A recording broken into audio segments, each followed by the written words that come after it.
Alright everybody, welcome to the Comments from the Peanut Gallery podcast. I'm your host Jordan Kurtz. I'm sitting right here with King Kage Devonte Smith, one of the UFC's very own.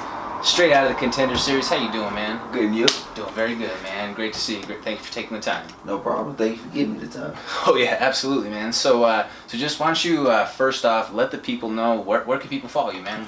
You can follow me on Instagram and Twitter at KOTC King Kage. That's KOTC KING KAGE. And shout out to all my sponsors: Quest, Terphouse, Mile High Cryotherapy, and Beast Coast Unlimited. Shout out to the Terphouse. Got terps? We sure do. So, as far as your social media goes, man, you got one of the most entertaining IGs that's out there.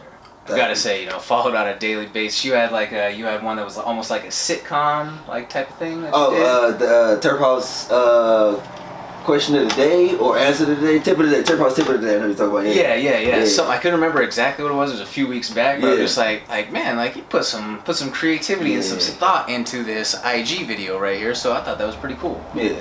I was bored that day, and my manager said I need to do something creative, and I'm like, so I could just do me. He was like, yeah. I was like, say no more. So I thought of a family house, full house. Anytime when they do the intro is real corny, like they're doing something crazy. Yep. And I just went along with that and just kept going. It turned out to be a lot more funny than I thought it would be. So it worked out. Oh yeah, I mean it was golden, man. I watched that and I thought exactly like you said, it was either Family Matters or Full House or something along those lines. Being a '90s baby, it was all those shows just running right back through. Yeah, it was cool to see a little bit of nostalgia right there. So with you right now, you're out here in Denver, but you're by way of Cleveland, correct? Yeah. So why don't you tell us what brought you here? How did you come to this point where we're sitting right now? Long story short, I forgot what the date was, but it was pretty much the day I took my first L as a pro against John Gunther, and I was co-main under Brian Rogers. Shout out to the Predator. So what happened to him? Oh, so I lost. He won. He came to me telling me you're good. That was a hell of a fight. Don't quit, keep pushing forward type things. Thank you, whatever on my day. Maybe a couple of days, maybe a week or so later, he tagged me and I believe Mark Montoya page. Was like, man, you got to get connection with this guy. He's a great coach, great gym. You will love when we go out there. I always wanted to come out this way, but my job, my family, and it's just nothing was mixing because me going to another state, another gym, I didn't want to just go for a day or two. I wanted to go for a whole week. And skip.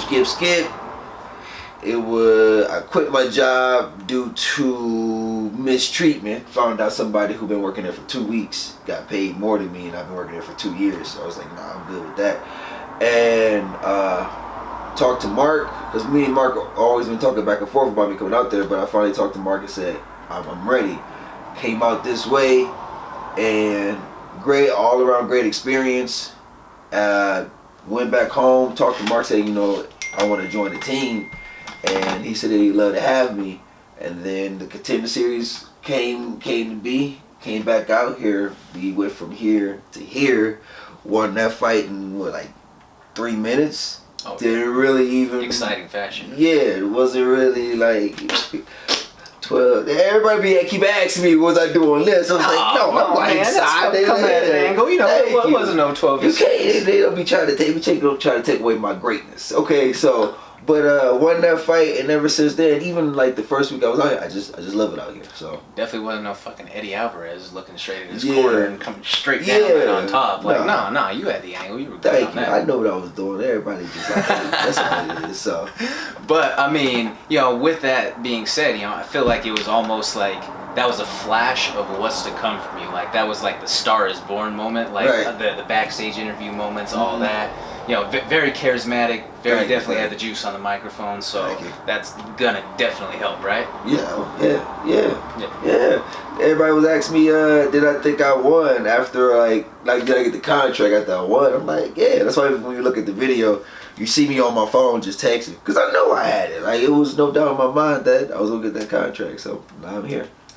I mean, it's it would be hard to justify you not getting it, winning in that fashion, right? And then having basically what's her name, the backstage interviewer, Laura Sacro. Yeah. So I mean, as much as she was like, I thought like right away as soon as I was watching it, you had it in the bag. Yeah, she's an amazing person. So she does some great interviews on that back half. Everything that she did with Ian when Ian was out there. Yeah. To Juan Adams. Juan Adams is an absolute crack up. The big I think he's his Instagram is Chosen Juan 285, but he's a heavyweight. Yeah.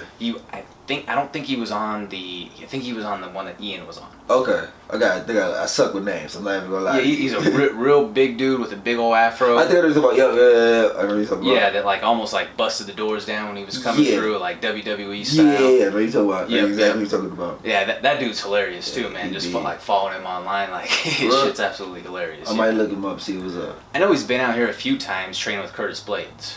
Don't even know what that is. Yeah, I suck with names, so I apologize. Curtis Blaydes he's the number 2 heavyweight contender right now, I really? believe. Yeah. Okay, cool. Yeah, so he fights Francis on the Beijing card. The big Francis, the dude from Stipe fight. Yeah, from the Stipe fight was it Cameroon, and then moved to France, then France out to. That's a big dude. It is. I know that. Talking about running one back. That's the one that Curtis Blaydes wants to get back. That was one of his. So they already fought before. Both, I think. If it wasn't both their debut in the UFC, it was both very, very early on for both. Okay. It was more so when Curtis was like a straight wrestler. He's a wrestling background. Okay. And Francis obviously is just a fucking hammer fist. Yeah, that's what I'm saying. That's a big dude. Yeah. I mean, when you got two dudes that have to cut to 265. That's some big motherfuckers. Yeah. Man. How much you think they walk around at? I mean, I would say, dude, just look. If Francis is that ripped at 265, he's got to be walking around at like 285. See, I was about to say 290, 300, like at the max. Cause that's some big boys. That's some big boys trying to get down. Yeah, I'm cool. And that's natty. That that's not fucking Brock Lesnar, 300 pounds, roided out to the gills, trying to cut down. That is Francis just being just a fucking man. Yeah, just natural, genetically, just big dude. Yeah. I seen like little highlights of him and Stipe. Shout out to Stipe. So because he's from Cleveland. But man, it don't look like he was really putting his back into it. He just touching Stipe whole head. I'm like, damn. Yeah, he only caught him with that one too. Yeah, that was enough to make him mount. And that was enough for him to be like, let me move his head just a little bit more. I ain't like that. I wouldn't like that either. That's a big dude. Oh, double bad. That's I mean, Alistair Overeem is up here now training in Denver at Easton, I believe. Yeah. I always wanted to meet him. I still am a big fan, but I was especially when I first started MMA.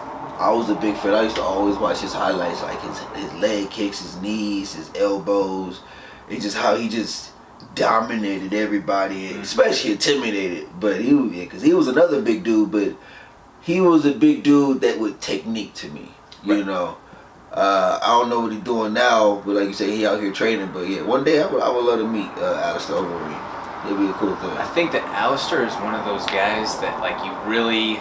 Like you saw the major effects of what bringing in like USADA and that sort of stuff brought in the mix. Because back in the day when he was, to quote Rogan and Brendan Schaub, when he was Ubery. Right. When he was just fucking yoked. Like, I mean, that was a complete like gorilla versus gorilla matchup when him and Brock went against each other. Because that was just two dudes that you just, the eye test was like, man. How long before that last needle touched? Right. Yeah. You know what I mean? I thought Alistair was gonna win that fight. To me, Brock Lesnar, which was funny to me. He was acting timid. Like he be bullying everybody else, but when he went against Alistair Overeem, he kind of like was like this. But they said he had it with his stomach. That diverticulitis. So you never know. So but that was the most gangster shit that Overeem could have done by just. Body shot the hell out of him the entire time. Just made him crumble, chop the tree down. Yeah. And you knew he had it because when he got on top, he wasn't really like he was hitting him, but he wasn't like trying to like end his life hitting him. He was like, yeah, I know, man. He wasn't doing what Curtis Blaydes did to him in their last fight. Yeah. That was bad. Yeah. I don't know if you saw that fight. No, I didn't. The last fight that Overeem had, it was not a pretty fight. I'm trying to. So his last 2 fights were pretty bad beats. The previous one was to Francis, which is the forever cemented in history knockout, where Francis pretty much knocked his head into fucking orbit. I thought, no, who does see, now I'm about to go on YouTube and look it up because I can't think about it. Yeah. Okay. And then in Chicago, I believe it was on the Chicago card, I want to say. I could be mistaken, but I'm pretty sure it was Chicago because Curtis Blaydes is from Chicago, and I believe he fought at home, and he fought against Alistair, and just ground and pounded the shit out of him. I thought he was a black belt in jiu-jitsu. Alistair. Alistair's good all around, man, but he just... Yeah. I mean, there's a reason why Curtis is in the position that he's in right now. I feel like he's that young, he's that explosive, he's that powerful, and he's getting better with every single fight. Right.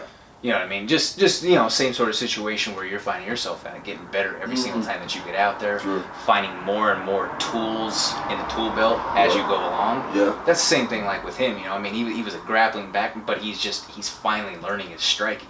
Okay. So he's finally learning how to make his striking work for him to offset. Everybody knows that he's got the double. Everybody knows that. That's how he was able to beat Mark Hunt. Okay. There's no way he was going to stand with Mark Hunt. What's going on with Mark Hunt? He's got his last fight. They just announced it yesterday on the Adelaide card. I mean, that fight on the rush, it was almost like he looked for a way out. Okay, so we're on the same one. That's what I'm asking because his last fight didn't seem like he took it very serious. Like.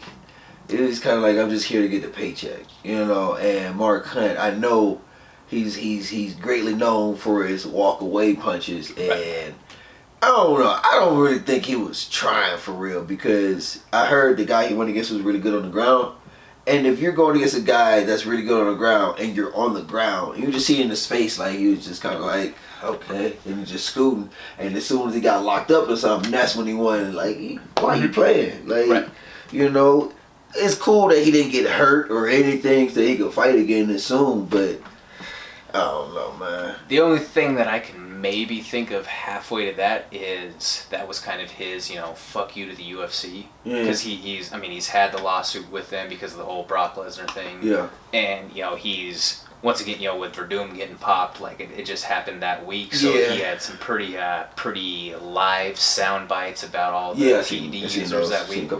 So I don't know if it's his thought that maybe like he's been disrespected for this long, where he just keeps getting thrown in there with guys that I can't remember how many people off of his record sheet have popped. Yeah. I can understand his frustrations. And with him being at the end of the road, him only having 2 fights left on his contract before he was retiring, to me in general, that's why I'll be the first one to admit that I was wrong on the Gegard and the Rory prediction that I had the other night, because Gegard was talking, he only has a few more fights left before he retires. Okay. To me, it's almost like more times than not, once you're already talking about retirement or once you start seeing that light at the end of the tunnel, you're almost 1 foot in, 1 foot out. Yeah. You know what I mean? Like, not that I know anything about actually having skin in the game or being locked in the cage that way, but to me it seems like, if anything, it's got to be a mentality that you're either all in or you're not. Yeah. That's what I think, jumping off MMA real quick, that's why I find Floyd so fascinating. How many times that man said he was going to retire and still won and came back and won some more, like, so yeah, I'm with you when I think it's a mentality. That's why certain people, when they see where I'm at and they want to get here or get further, which is cool, I talk to them and let them know, like, you can't be half in, half out. I understand that everybody got like life situations, and I try not to compare my life with other people because we different, but shoot, if I can do it, they can do it, Like my second time out here, I was broke. Like I was like getting headaches because I was just eating instant oatmeal all the damn time. That's what I was eating, and I got some help, but I was out here broke. Like it was like only thing I had to find rides to the gym. I had to do things on my own. Like Wednesdays and Sundays, I'm running. I'm either running a mile, 2 miles, sometimes 4 miles. Like, I'm doing stuff on my own. And I had to sacrifice seeing my family, being with the people I care and love for, and pretty much, in a sense, moving in a whole different state to become better, you know. And if I can do it, I know a lot of other people can do it. So, you know, you can't be half in, half out. You got to be all the way in or do something else. Because this ain't the type of sport where you can play MMA. Like you say, you can't play boxing. You can't play MMA because that's how you get your mouthpiece ripped off. And, you know, now you timid and scary and you just doing this just to save face and want to look cool. And, you know, then if that's your reason doing this sport, then this ain't the right thing for you to do. Nah, you're gonna end up getting seriously hurt. Oh my gosh, yes. Like, I mean, you know, you're literally putting your brain on the line. Yes. So, I mean, gotta be all in to my sake. But, you know, to kind of talk about that, you mentioned, you know, some of the sacrifices that you've had to make and, you know, being away from family, all of that. At a ripe age of 25, you're kind of the man of the house, right? You're the provider for the family, for right? For a very long time, yes. Very long time. 23, bought my mom her first house, and shoot, been open taking care of it all the way till now. You know, my mom and everybody else, they try their best not to tell me too much of what's going on at home because they don't want too much stress on my mind because they know I'm out here doing all of this. Yep. You know, and I'm not just doing it for myself, you know. I am to a certain extent because I got to get a piece of this, you know, because it's the work I'm putting in, but they know I'm also a big part of it doing it because of my family. So. Oh yeah, definitely. Well, I mean, you know, you mentioned kind of that selfish element. I talked with Chris Gutierrez about that last week, about how, you know what, yeah, you're doing it for a lot more than just yourself, but at the end of the day, there has to be a sort of selfish mentality to it because it's nobody else that's locked in there when it's time. Yep. It is you, so there are certain things you have to be selfish about. Yep. You know, there's certain sacrifices that have to be made regardless. You got to. I get beat up at the gym all the time, you know, but instead of me getting in my feelings, you know, I take my L and come back the next day better. So, it be like that sometimes. Oh, yeah, definitely.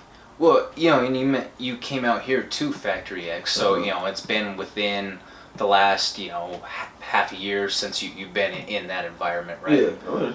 Roughly. Yeah. What's it like to be in a room, you know, especially coming into it now at the state that it's at, whereas some of the other guys that I've spoken with from the team have kind of been there for a few and just seen the full growth of it. Right. You coming into a room that's that talented, what's it like? It's great. It's great. I love it because I can hit somebody and instead of them getting in their feelings, they just hit me back. That's it. Like, I can hit somebody and I don't have to hear people complain that I'm going too hard.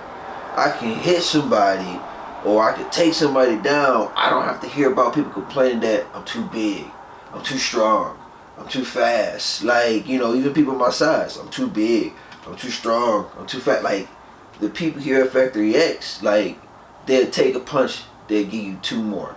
They'll take a kick, they give you 3 more. You take them down, they're going to want to take you down. It's like, I feel like I'm finally in that realm where I'm surrounded by like-minded people, you know, and being around like-minded people, also being around veterans that, you know, really want to see you grow. No, not saying like, oh, I know I'm about to be retired soon anyway. No, they just want to see you grow regardless. Like, these just really generous people, really nice people out here. I love it out here. And, you know, I see my growth, you know, and the techniques I'm using, that's why I'm so confident. Like, they're like, oh, you got to fight this guy. He's this, and that. Okay? This guy won worlds.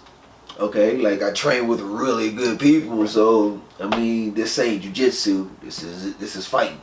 This ain't boxing. This is fighting.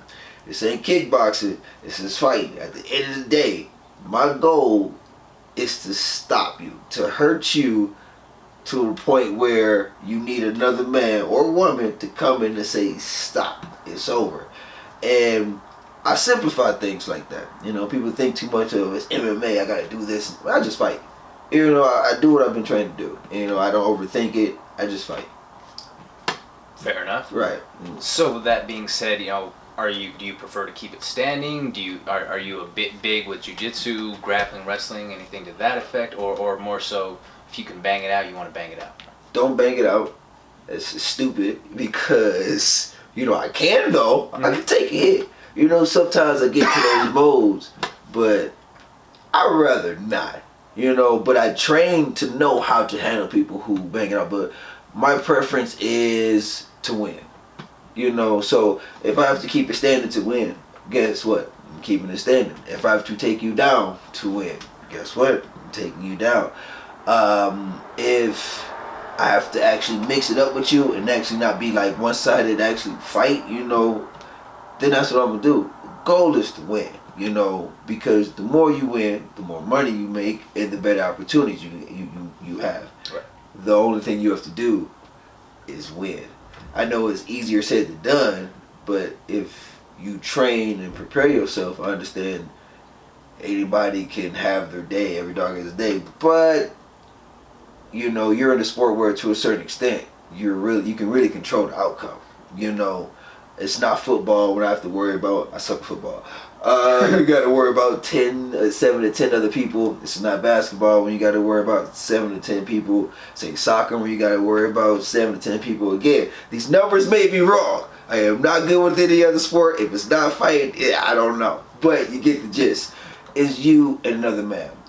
You guys came in and weighed in the same. He maybe was 2 pounds under you, 2 pounds over you. Maybe the day of, he's 2 pounds over you. So if you're 55 and he come back at 170 and you only come back at 165, okay, that's only a 5 pound difference, but at the end of the day, y'all came in at the same size. Do what you got to do to win, and go from there. Totally. You mentioned that with the weight cut aspect. What do you feel about weight cuts?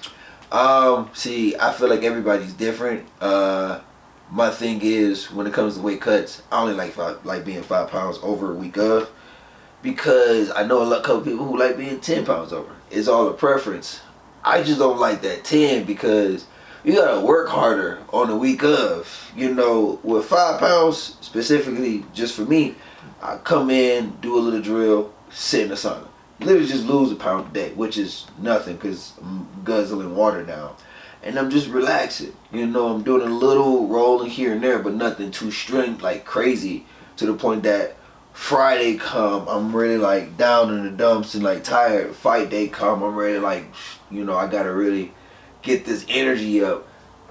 But when I do 5 pounds, it sucks Monday, maybe through Thursday, but weigh-ins, I feel amazing. Like I feel amazing because my body is adapted to it. And my last fight, I was like the day of weigh-ins, I was only 2 pounds over. Went downstairs, sat in the sauna, sat in the hot tub. They put the towels over me, and I lost in about 30 minutes. Didn't do anything but just sit down. And once I weighed in, they said 155, and I was like, yeah, got to go eat, and that was cool. That's good then, man. I mean, I feel like more and more as like the state of California is changing a lot of stuff with weight cuts and where you have to be like within a certain percentage of overall body weight like the next day. Yeah. Promotions like 1FC basically instituting that same sort of policy to where there's no longer weight cuts. I don't know if you're familiar with that out there pretty much. So they bumped everybody up a division. So like if like Ben Askren, know who Ben Askren is? Yeah. So Ben Askren was the 170 champ. He was automatically bumped up to the 185. Like they just bumped everybody. They didn't strip champs or anything like that. You just moved up a class. Fighter safety. Okay, I get it. Okay. So, because naturally that's a largely Asian-based promotion. Mm-hmm. So you have a lot of crazy shit that goes on in some of those different, Thai gyms to like the Russians and all that over there. If you have guys that are trying to cut crazy weight and coming in with no water on the brain, then that's not good. Yeah, and I could be mistaken, but I know that there was some promotion or some card. I don't know if it was 1FC, but someone either had like a very, very serious brain injury or I don't know. I don't think they died, but there was something to that effect to where they found the main cause was that he had no fluid on the brain. See, that's not good.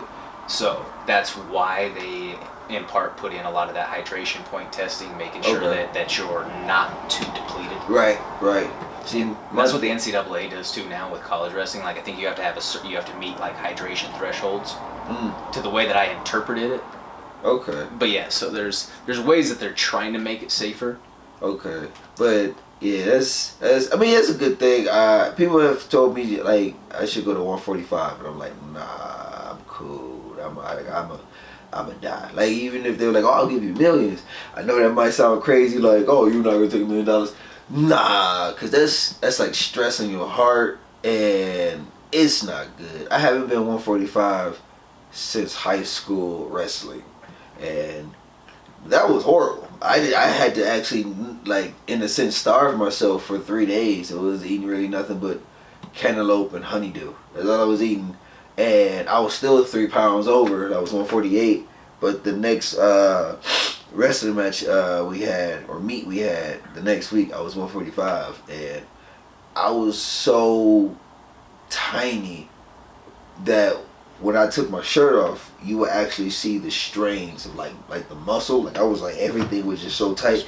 I can't get back there. I'm not trying to get back there. I'm cool at 55. I'm hearing they're making a 65. Is that true?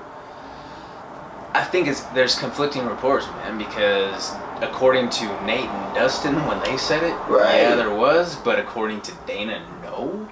And it's still up in the air because they made the announcement for the 230 card for the Madison Square Garden card that it was supposed to be Valentina, and I can't even remember what the woman's name is. Okay. You know, who I thought it was supposed to be Valentina against Joanna. That's what the original proposal was for that strawweight championship. Right. Not going to be the case now. So I don't know. I don't know if the Dustin and Nate fight is scrapped just by the way that they've been very weird on their like Twitter back and forth, like telling each other that they blew it and all this and that. Like, so, but that could also be at the same time that could just be their marketing for the fight, like keeping people interested. Right. You know?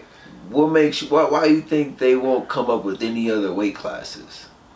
I think that they should. I think they should too. Yeah. But I think that in certain things with the UFC itself, as much as Dana is a good thing, there's some things where I think Dana is a bad thing too. What you mean? So, pride. Okay. Ego. Things where like Dana's made statements, I'll never add a 165 division. You know, I think that it's going to water down too much of the talent, this and that. It's like, you can say that, Dana, but arguably your most log jam division is lightweights at 155. Yeah. There's a lot of stacked talent at 170. Uh-huh. There's a lot of guys that could probably fall within that. Yeah. That 15 pounds. To me, there's enough talent that would be able to disperse that way. Okay, because I hear lightweights is like mushed up, so yeah, that is. Because I mean, if you even think of it just with something like and I was a little bit disappointed that Michael Chandler didn't sign with the UFC and re-sign with Bellator, just because I think Michael Chandler is so good. I feel like he actually raw, but I see I be hearing back and forth. I got friends in Bellator. Dude, his contract is so good with Bellator. There's no way. I mean, it doesn't make sense for him on the monetary side unless you were truly chasing to say that, yes, I want to go in the mix of like the top 6 155ers in the world that way. Because if you look at that alone, like I don't know the exact listings of the rankings off top, but if you have Khabib, you have Conor, then you have Tony, then you have Pettis, then you have Kevin Lee, then you have Dustin Poirier. You have Gaethje that's in that mix. You have Nate Diaz. He's just like brawling. Boy, crazy. But which, it's crazy because he was an All-American wrestler. Yeah. Like, so, I don't know. He just gets, I don't want to say beat up, but I mean, he get beat up. Like, he don't get beat up like, oh, he lost. Like, he literally, like, he does that banging thing. I ain't too interested. He's got a Matt Brown style. Yeah. I'm like, man, I don't want to be taking all them shots. Like, he would just... Like, I'm like, I'm cool. Those leg kicks that he throws are so vicious, though, man. I heard. Like you could be in a telephone box or a telephone booth together, and he's still throwing those inside low leg kicks. But yeah, man, it's crazy how he can just throw those inside low leg kicks from being in such tight quarters. Yeah, like that's almost like Sanchez. Sanchez. He's one of like the most world famous. Sanchez, yeah. He's raw. I like him. Like, that dude's insane. Yeah, he's very tricky. Like I follow him on Instagram, and this dude is like fighting like a boxer. Like he's fighting every other week or every week. Like it's crazy, and he literally like destroys people. just doesn't lose. No, he's like, what is his record? Like 3 something and like it's approaching 400. Like he's coming up on 400 wins. And I believe he's approached or he's eclipsed the 400 mark of total career fights. If not, he's close. Oh yeah, I'm pretty sure. But his win total is upwards, 350 plus on that side. Like that dude is absolutely unreal. I would love to like spar him, not in a serious, like more of a flowing situation, but I would like want to take some of his knowledge. I would love to sit down, get a meal with him, pick his brain, and just get some sparring in and just learn from him because he's really good. Very tricky with his kicks. I mean, like they know what is his one kick? Is it a question mark kick? The one he really catching people with? Mm-hmm. They know it's coming, but the way he like mixes it in and tricks you out, fakes you out, it's crazy. And he really be getting people, and he just be smiling and do that little hip thing when he not really. He brought. I like him. And his dexterity is insane. Like he is just as good with the left as he is with the right. Right. He has almost just as much power with one side as the other, and his balance and mobility. The way that, he may be just setting up that low, then he'll come up over the top, or he could be looking like he's he might be looking to start come at you with the teep, and then he just completely switches it up on you, or he comes and he hits a switch kick or something like that. Then he'll do every now and then he mixes it up, and I can't remember the name of what it is in Muay Thai, but where you kind of go up on one hand and you can pick up. Yeah, I don't know. That's not my style, man. There's nothing wrong with it. There's nothing wrong because I've seen Anthony Pettis do it, right? And that I just be so scared of you doing it as somebody throwing a low kick and you just getting caught all in the face, and that's just embarrassing. And so if it's a 350 in whatever, yes, but whatever works for you, do you, man? Yeah. Do you? So. Well, I you mentioned it, just kind of seeing it in his face. He's always kind of smiling. Like, there's never a moment where he doesn't look just like the most confident dude in the world. Yeah.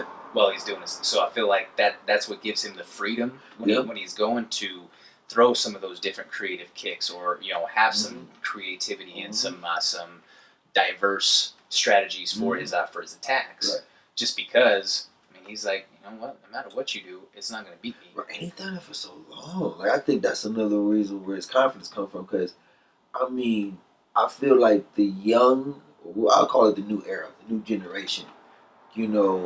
They coming up, but he's just like that old master that actually that knows, if not everything, close to it. And since he's been doing this so much, everything on him is hardened, and he's just like, I know what you're gonna do before you do it, and if you do get me, I already locked on. I know how to read movements, and that's what I said, a flowing type of situation when I spar him. I wouldn't be trying to go too hard because I don't want him turning up on me. I'm cool. I feel like you catch a side kick or a back kick from you don't see it. Oh no, you don't see it that quick, and dude, you got organ damage, yeah, shit like that. You know what I mean? Cool. I find it fascinating when you see those Muay Thai guys kicking through a bat. If that doesn't look like the most painful thing to do to your shin, I don't know what is. Stubbing a toe to them is nothing. No. I actually roll on the ground, crying, screaming, and like dude from Family Guy. Yeah, I do that. I'm over exaggerating, but I really feeling that's what I'm feeling. Why I know why Peter does that, because that shit hurts. That hurts, and they should be just kicking through. And I think what do they do? Beat their shins with rocks. That then they'll have coconut trees will be another conditioning thing, or bamboo shoots. Okay, are they hard? They're hard enough to be a structure. I honestly, I don't know. So this is me speaking. I'm just watching videos. Yeah. But I saw this video of a Muay Thai girl out there in Thailand just going through shin conditioning, and what they do basically out there in that their little bamboo grove or coconut tree grove, whatever, they just kick the trees down. Isn't that bad for the environment? I don't I think it's probably so plentiful out there that. Okay. They're in the tropical. Yeah, I'm just what are they doing with the tree? They're just cutting it down and I think bamboo has such a fast regrowth rate, or compared to normal trees. Okay. I think it has a much faster reproduction rate. Right. once again, to my knowledge, I'm no expert. We don't fact check in this motherfucker, so we're just going right off the cuff with it. You know what I mean? Yep. So, but enough to where that's what they do. Right. I mean, there's a lot of videos of them doing it out there online. Mm-hmm. So just like, man, like if I went out there and kick like just even like the tree where they have like the stuff helping support it grow, you know, they put in like the new developments, like probably wrap my leg around that shit like Anderson did Weidman's leg. Yeah, that was, you know what? That was a horrible day for me. My heart sank to my stomach. I'm with you, man. I loved Anderson. It was like watching, no homo, it was like watching my dad getting, like, beat up in front of me. You know, because he still is, but he just, like, does he have any more fights for the UFC? I don't know if he's booked right now, but I know that there's talks of stuff still with. I know he's still under contract. Yeah. And Conor just said on Ariel's show that he wants to fight Anderson. So who knows? That won't happen soon. I don't think that. Let me see. I don't think Conor really want that type of work for real. Because, yeah, he's a old man in the game, I guess. But he's still really good. I think if he fought Conor McGregor, it would seriously put him in the mentality of, like, this is my shot. Right. And he will be old Anderson Silva. Like, he will be old Anderson, like the original, you know. McGregor, he's not like Anderson because he does keep his hands up, even though they be kind of low. But Anderson Silva will be his self. He had angles to hit you from everywhere. Man, how he did Forrest Griffin, man, was just... Yep. Hey, so that's why when he lost... Hold on. The first time he lost because he was doing this dipping thing, he got caught. Exactly. That killed me. Second time. That one pissed me off. Yeah, it was like, man, like, you were out here fucking around too much with him. He was just leaving himself, like, there's a difference between, like, being flashy to me, and then, like when you're literally, like when you keep on putting your head out that much. See, my thing with that is, like, but that's just Anderson Silva. Yeah. He's always been that way. So, like, when he actually got caught from doing it, because in the beginning he was winning. Like, I feel like he was getting pressured, but he was winning. He was getting them with the calf kicks, leg kicks. He was getting them. But, you know, it didn't even look like a hard hit. Maybe he didn't see it coming. Because Weidman, if I can remember correctly, his arm was fully extended when he did this. So I didn't. Yeah. And when he got clipped, man, I think when he came back, he was kind of shell-shocked. You know, from my knowledge, he's never been knocked out. And when he went against Michael Bisping, when didn't they fight? I think that if I'm not, I don't know if he fought Bisping in between Weidman or not. No, I thought like after. Yeah. He beat Bisping, but he still had the mentality of like, I'm champion, that I can just do that and walk off.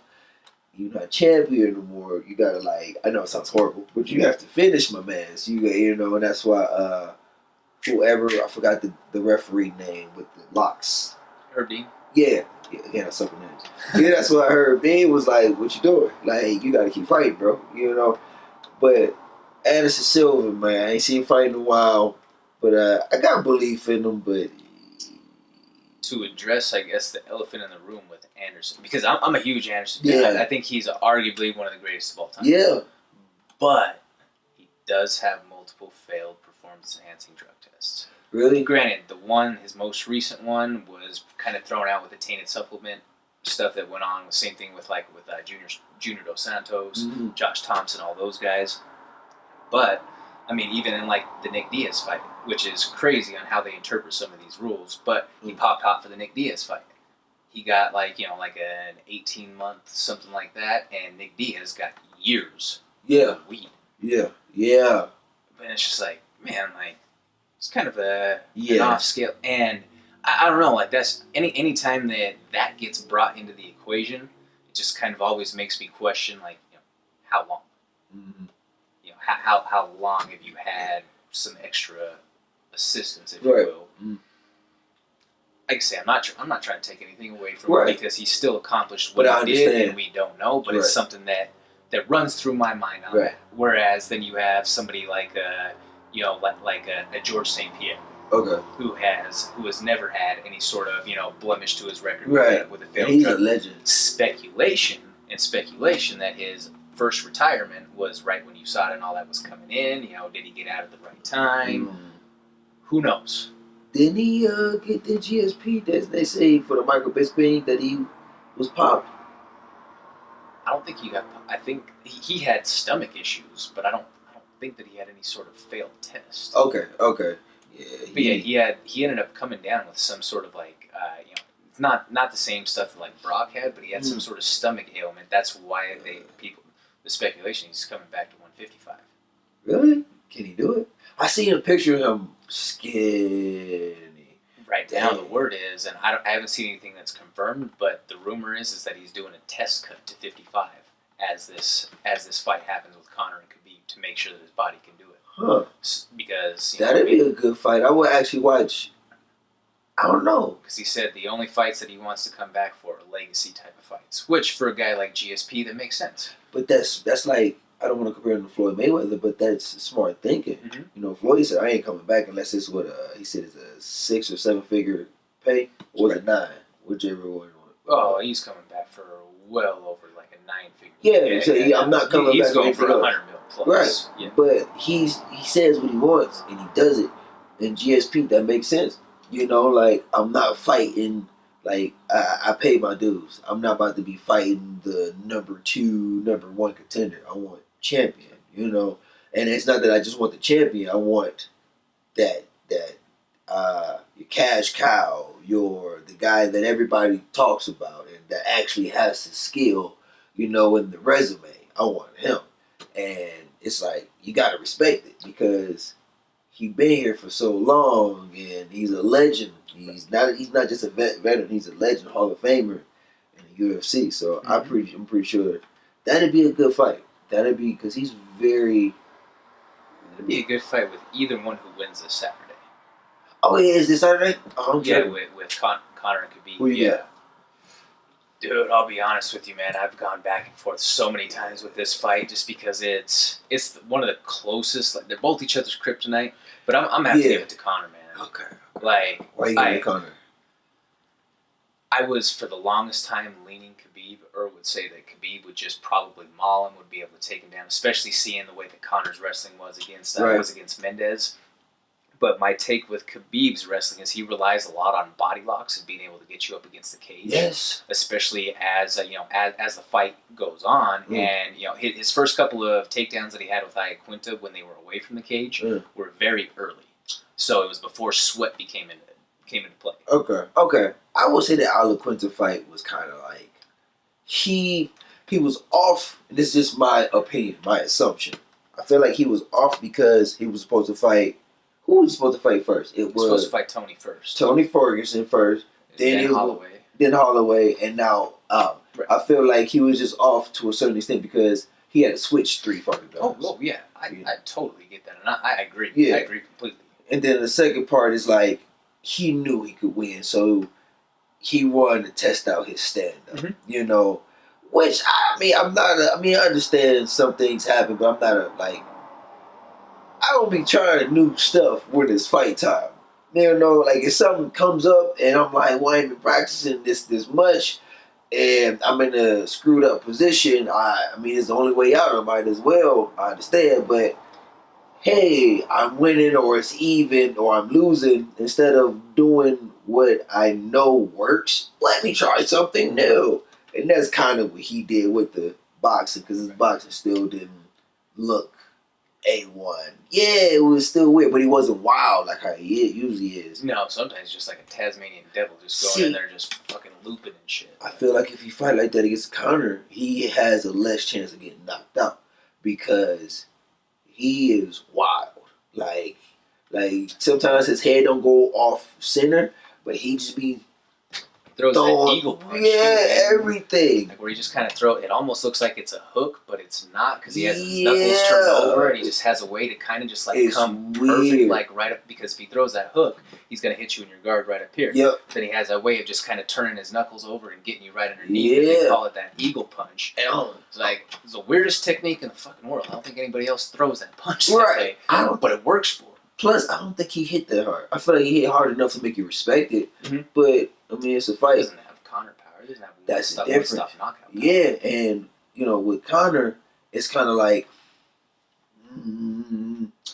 I know for a fact. How long has it been since last time Conor fought? Like about a year? 2 years. 2 years? 2 years in MMA. I believe it was 2 years as of like August, somewhere in there. What was the last fight?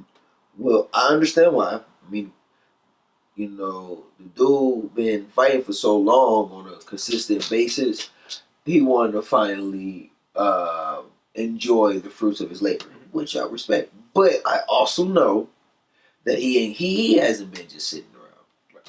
You know, what's that one guy that fights in Bellator? He's a jiu-jitsu dude. Dylan Dennis. He trains with him. Mm-hmm. You know, I'm pretty sure just because he's not posting, or I'm at the gym sometimes, he's more so posting, you know, look at my whiskey, look at my suits, look at my shoes, look at my sunglasses.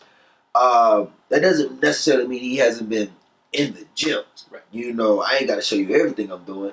And he has too much riding on this. Too much. Because with Conor, he doesn't really, from my assumption, he doesn't really promote a lot of other people. He more so promotes himself, his own business, his own clothing attire, his own. He's growing his own family generational wealth. And he got too much riding on this to be talking as much as he's been talking, drinking while blowing down on Khabib to go on there and lose. So I'm pretty sure he takes this 100%. That's how they got us with the Floyd fight. Made Floyd look like he ain't really taking this serious. He's going out, spending more time with his family than actually in the gym. So after I fell for that, which made me mad, but I was still happy Floyd won. But I know McGregor is taking it serious. So I don't know. I don't know. I want to get a Khabib in the championship rounds because once he grabs you, it's hard to get out. Yeah, it's going to be a tough go if he can get him down. But if Conor can withstand the ground and pound, they got to stand back up in between rounds or start the next round. Yeah, but oh yeah. No, I get it. I totally get it there. I feel like if there's anybody, like I don't know if there's been anyone who's been more precise with their striking or with their power striking the way that Conor is, and that's what kind of has swayed me in that direction. Like everything that man is doing is calculated. And I can't hate on him. You can't hate on him. I was mad he beat Jose Aldo. So like I was about to pivot to that. Yeah. So and this is my thought to it as well because a lot of people thought that that was just such a stroke of luck that he knocked Aldo out that fast and everything that way. But there is a video that's out there of Conor training that showed him going through that exact sequence of movement.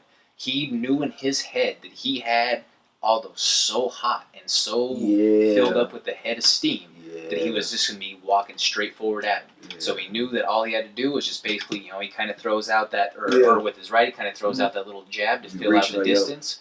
And then as soon as he saw what move or what look he was getting from Aldo, reset, boom, left, lights out, 13 seconds, done. Yeah, it was... So yeah, like I say, people think that it was such a stroke of luck, but the man practiced that exact sequence, which I talked shit about it for a long time. It's like, that's fucking luck. But it was like, then I saw that video, like, a lot more than luck. Yeah. He trained hard. You gotta respect what the dude does that way. I'm not the biggest fan of him in the world. And I'm 60-40. Yeah. 60-40 because I have to respect the man's craft. But now that I'm actually finally in the UFC, he's not an idol. He's more of I ain't even gonna say enemy because he ain't do nothing wrong to me. He's your peer.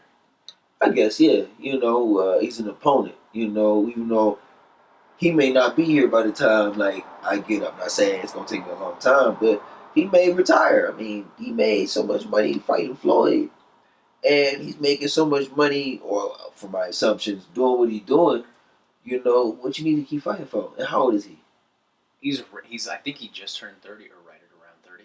Really? Oh shoot, never mind. He got some time because I'm thinking about retiring at 35 and I'm only 25. No, he's got some time He's still got in some that. time, yeah. If I guess he has time life-wise on that time side of thing, but whether or not he chooses to use that time is, I guess, the different question. Right. Because like you said, when you got a couple $100 million in the bank, it's hard to get up after that unless you're there's those very rare few that they're chasing that legacy, they're chasing that that GOAT title. Mm-hmm.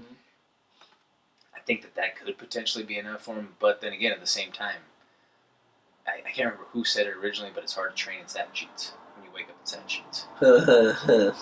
Yeah, well, shoot.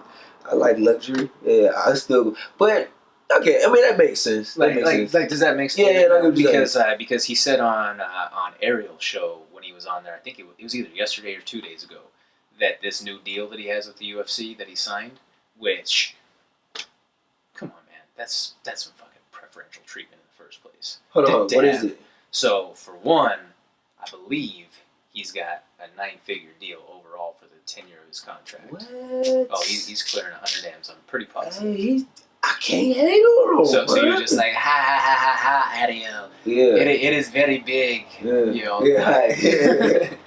Yeah. So and Ariel's like, well, we're talking 8 figures. I said, oh, I won't tell you just exactly, but it's right up there, Adios, right up there. Mm. But to have his whiskey marketed out there, so I mean, he's definitely making sponsorship money and dollars off of that.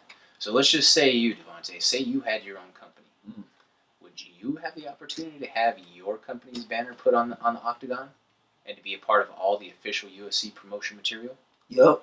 If he could do it, I can do it, but better. Fair enough. Yeah, love the attitude. Yeah, love the attitude. Somebody can do it, I can do it. But just. But just saying, like right now, if somebody that's out there that has another business out there, would they have that same opportunity? No, man. But you gotta think about it. He bringing them money. Exactly. It's because like at the end of the day, double side of it. Yeah, like at the end of the day, and I feel a lot of people forget this is business and this is entertainment, but this is business at the end of the day. So I'm pretty sure there's tons of people who got cut from the UFC and feel some type of way. I'm not saying you have no right to feel some type of way, but at the end of the day, this is business and this is entertainment. So from the business aspect, you ain't bringing us no money. Right. It sounds harsh, but it is what it is. From the entertainment aspect, you're not entertaining people. Like, yeah, you may win here, lose there, but nobody really know you. You're not really like, but obviously through the contract, we can't just do certain things. But, I be feeling like they be want certain people to lose so they can hurry up and get them out and bring some new people in. No offense to it, because at the end of the day, this is business and it's entertainment. People get their feelings too mixed up in it. That's why I respect Conor so much on the aspect of he's not just letting UFC control his life. He doing his own thing. So if UFC today was like, you know what, we're done with you, peace, he cool. He can go to boxing, he can go to any other organization, but even if he just wants to quit fighting today, he cool. And I feel like a lot of fighters, again, assumption, they don't do that. They get that money and they don't really they don't make the smartest moves with it. Not saying they do dumb stuff with it, but we'll say they ain't making Conor moves. I don't want that to be a hashtag or anything like that, but they not making. Yeah, you get what I'm saying. So you find yourself basically in a Chuck Liddell type of situation. Yeah. Oh, he's about to. How old is he? 48. 48. 48. And I believe his last 5 of 6 losses were all by knockout. And a few of those by devastating knockout. And that was 5+ years ago. That's where Dana came out and said, I wish this fight wouldn't happen. I hope this fight doesn't happen. Because I thought that Chuck should have stopped fighting years before I finally put the brakes on. So. But he's fighting Tito Ortiz. But bro, Tito's still been fighting. Tito's still been training. Okay. Tito just fought Chael a year and a half ago. True. And he in his camp, like Cyborg's was one of his athletes for a long time. He's one of Cyborg's coaches. Really? Yeah. Did not know that. So he's always been corner for her, or he's been in the corner with her the last couple of fights. But so he's around top level athletes still on a very regular basis. He's still maintained himself being in good shape. Was always known as being kind of a conditioning workaholic as it was. Whereas Chuck was always known as being a partier. Chuck was always known as a guy who was just that talented, who could go out, drink it up, maybe have a little bit of, some candy, something like that, and would still be good. Mm-hmm. Chuck was always kind of known to be that guy. Right. So that 48 versus 43 is a lot bigger gap now. Tito 43? Tito's 43. Oh my gosh. But, to me, that gap is that much larger. No, it is. You take in, because... Yeah, you say 40, that's only 5 years. If it's 5 years when it's 25 versus 30 or, somewhere in that range, not a very big difference, right? No. Something small. But, once you're getting to 50, you're seeing an extreme drop-off of your natural testosterone production. You're seeing your body starting to just, you're getting into your older years of your life. Yeah. And especially if you've gone through that many years of breaking yourself down, one, through just athletic competition, but then two, all the booze, the partying, all that sort of stuff. So I would drink. It's a good thing. Yeah. It's nasty, man. Alcohol nasty. But, ooh, dang. And he look older. Like, no offense if Chuck Liddell see this. No offense, Ice Man. Still a legend, but he looks like he's getting of age. And it's not a bad thing, but it's a bad thing when it comes to, like, you're about to, like, go physically fight somebody. Like, have you seen any of the videos he's posted? No. Are they bad? See, bro, they're not good. Like, I sincerely hope that they're warm-up videos. Like, there's some videos of him, like, shadow boxing and, like, hitting pads and stuff like that. Like, you just, if me, as someone who is not a fighter, someone who just watches the sport for that matter, if I can read your shoulders... Okay. What's somebody who is a former world champion, or someone who is in there all the time doing it? What are they going to do? Right.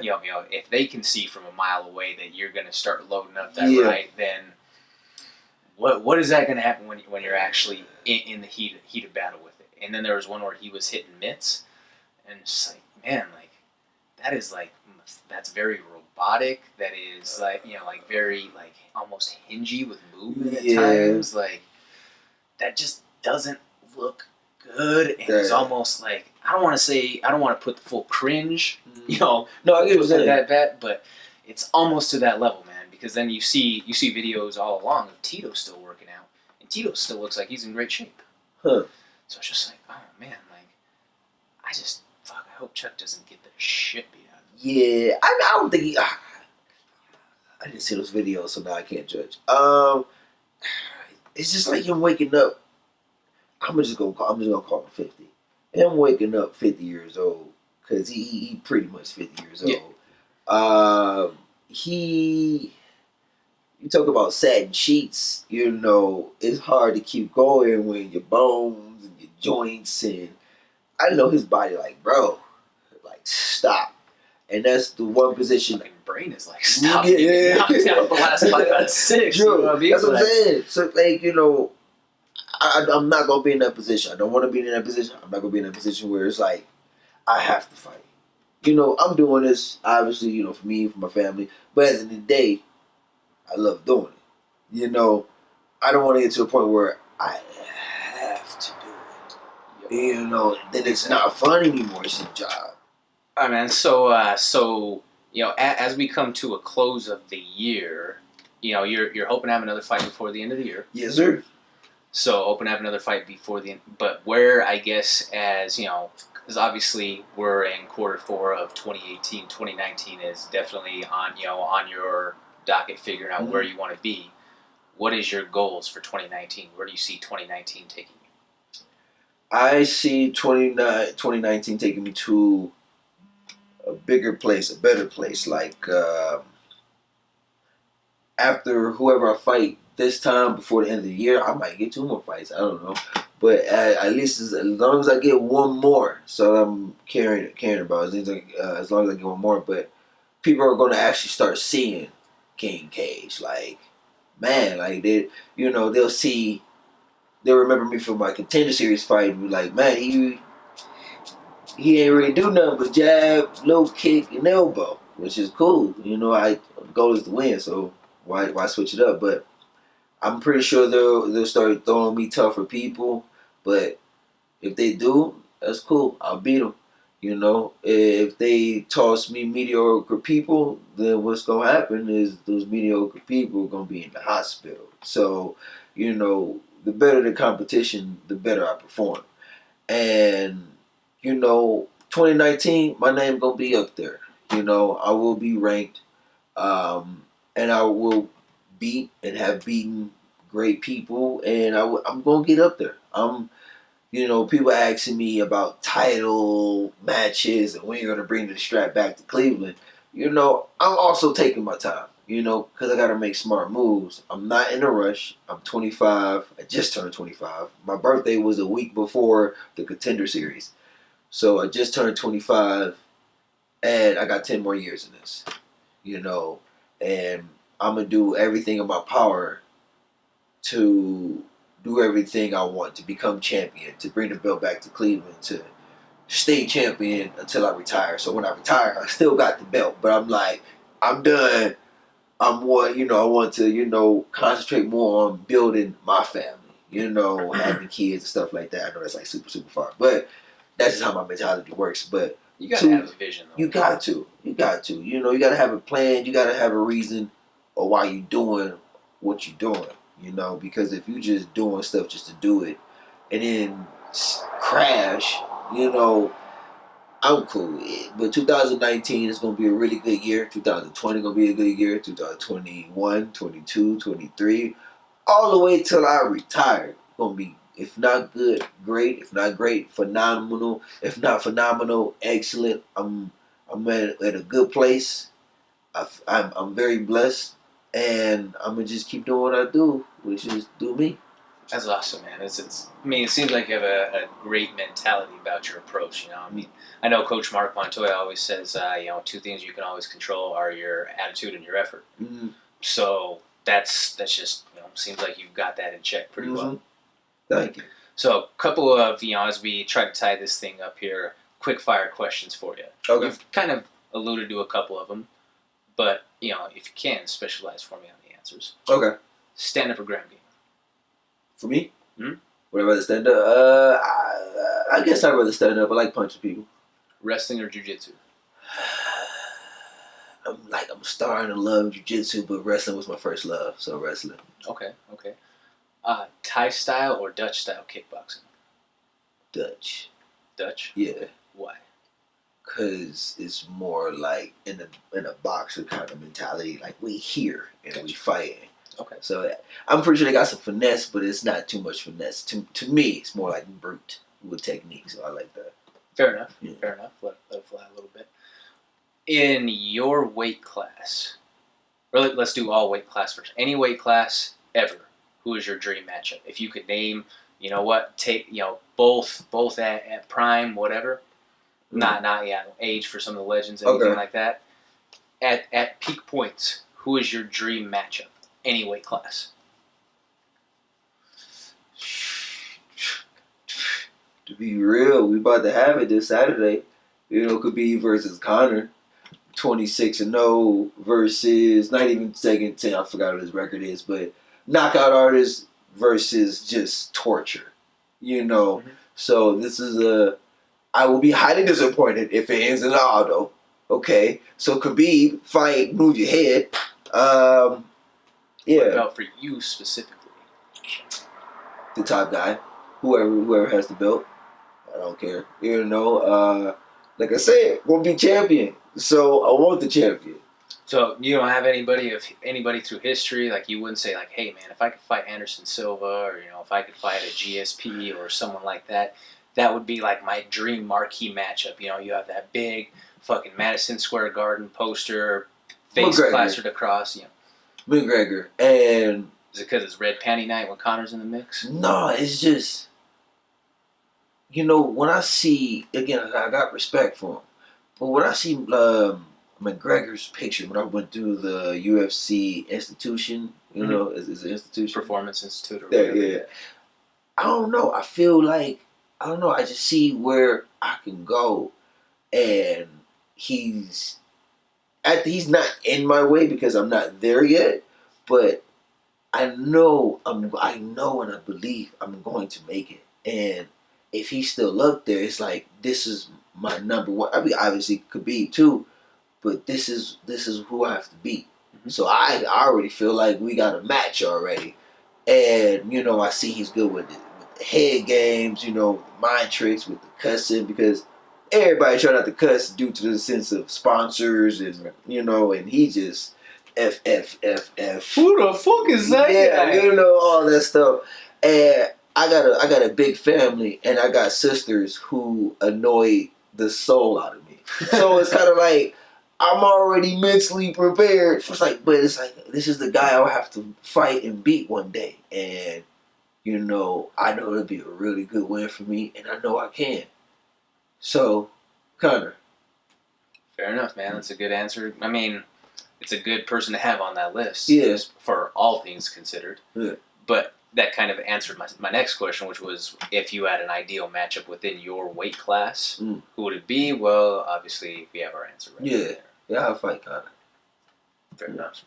So, why don't you hit us off with your sponsors again real quick so we can wrap this Okay. Well, big shout out to, there we go, Quest, Terphouse, Beast Coast Unlimited, and Mile High Cryotherapy. I appreciate everybody for supporting me, sponsoring me through my journey. And shout out to Peanut Gallery, right? Comments from the Peanut Gallery. Yeah, for giving me this time and this opportunity to show my face and, be me. Appreciate you taking the time, man. Means a lot, yes, sir. My bad, y'all. throw it up a little bit, a little bit of awkward moment, right? Nah, sure. But I just want to throw a quick shout out to the Terphouse on the way out. Got Terps, we definitely do. And definitely want to throw a shout out to Beyond Bridges and Lion League Music. Definitely have some heat coming to close out the end of 2018 from each of those two different groups there. And just want to say thank you all out there for all of your continued support and following along with Comments from the Peanut Gallery. You can find us on Instagram at Comments from the Peanut Gallery. Look us up on Facebook at Peanut Sports. On Twitter at Peanut Podcast. You can find all the merchandise online. Got crew necks, hoodies, t-shirts, everything in the mix. Travel mugs for your coffee. I know it's starting to get that that wintertime type of cold coming in some areas. It's definitely getting brisk here in Colorado. So make sure that you hit up the website www.cftpg.com. Have a great day. Dinner place for Judas niggas claiming family. I no sacrifice. Grip a 40, sip a 40 for them gutter pains. Keep a release on the mobile for them show me nice. I ain't living right, long live the game. Maximize capital, finite physical. Fuck metaphorical, my whole life digital. Dash for that play, not playing, I never play though. And chords get stringy when you tired line and queso. Dímelo mijo, that's what they say when I free flow. Might with that sweet spot, that's less love me flowing. From no M state, still screaming BMO. My time is my time, homie, I speed slow. No eyes, strong ties, fuck a Rico. Give thanks, drive slow and stack peso. Kiss your minds out through my little beso, yeah. Lay low and stay cool, the shit stressful, boy. That's why I stay high.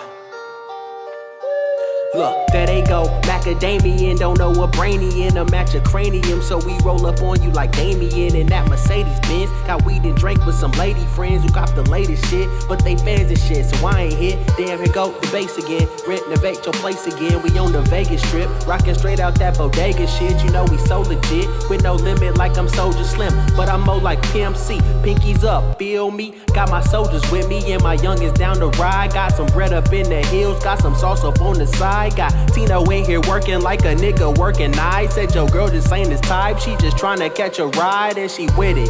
And she so committed. Damn, your boy is fresh to death and you ain't even sent it. We cut from a different cloth and you can check my linens. Cause I was tryna stand out when you was tryna fit in. Adios.